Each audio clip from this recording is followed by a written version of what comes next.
Welcome to another edition of Coffee with Caprill, although I guess you could call it bourbon with Caprill, but it's only like 9 o'clock in the morning, so I assure you that's, I haven't touched it, not today.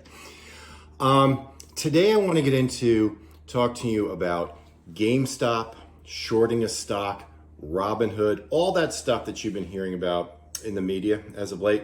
I want to first explain what happened, and I also want to reassure you that I've racked my brain and I can't think of any way this has any effect on you.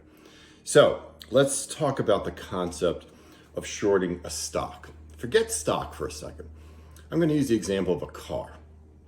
Let's say I bought a brand new car. Brand new, haven't even driven it yet. And you come to me and you say, Dan, I'll give you $1,000 now. And in 30 days, I will return the exact same car to you. Now, it won't necessarily be that car, but it will be the exact same model, okay?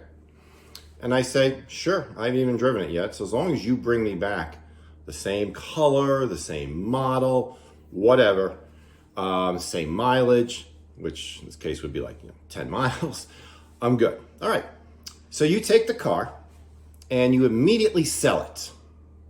Now, you know you have to bring me a new one in 30 days. So what is your hope? Your hope is that over the next 30 days, you will find a car exactly like mine for less than what you sold it for. So let's just say hypothetically you sold the car for $30,000 and then you suddenly find the same model for $25,000. Well, you just made $5,000, right? Now you gotta subtract out the $1,000 that you paid, but you come out ahead, and I don't care. I still have my car, and I made $1,000. That is what a short is. But instead of doing it with cars, we do it with stocks. Now, one could argue it has no real value. It's just a bet, and that's exactly what it is. So if you are an investor and you feel confident that a certain stock is going to go down over the next 30 days or 2 months or whatever, you can purchase a short. And what a short is you're literally going to borrow someone else's stock. There's a premium that you're going to pay, and you're going to borrow their stock, you're going to sell it, and you're going to replace it at the end of the period. Let's just say it's 30 days. You're hoping that the stock goes down in value so that when you replace it, you don't have to pay as much as what you got when you sold it. Highly speculative. Now, here's what often happens with the big hedge funds on Wall Street. And I'm not going to suggest that they're devious, but when they short a stock, they want the whole world to know about it. Why? They're trying to talk down this particular stock. They're trying to say, you know what? This company really has a lot of troubles. I would get out of it. They'll go on TV and say it. They'll write reports to justify their belief. And it is not the shorting itself that causes the stock price to drop if it drops.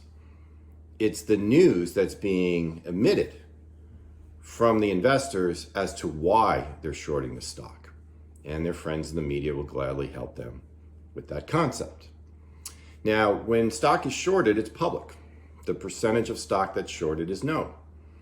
So in the case of GameStop, which sells video games, 84% of their stock was being shorted, which means everybody was expecting the stock value to drop. Well, there were a group of investors who use a online community site called Reddit, where you can share ideas back and forth.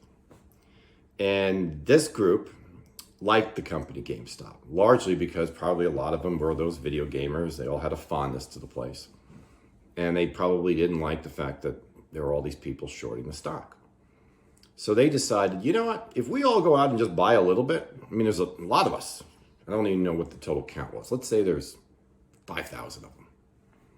If we all go out and buy $100 worth of stock, we can drive the price of this thing up. And that's exactly what they did. So while Wall Street was expecting the price to go down, I think at the time it was trading around $20 a share, the price of the stock went up to over $300 a share. Now, is that a sustainable value? No, probably not, because as soon as you buy it at 20 and you get it to 300, you're probably going to sell it.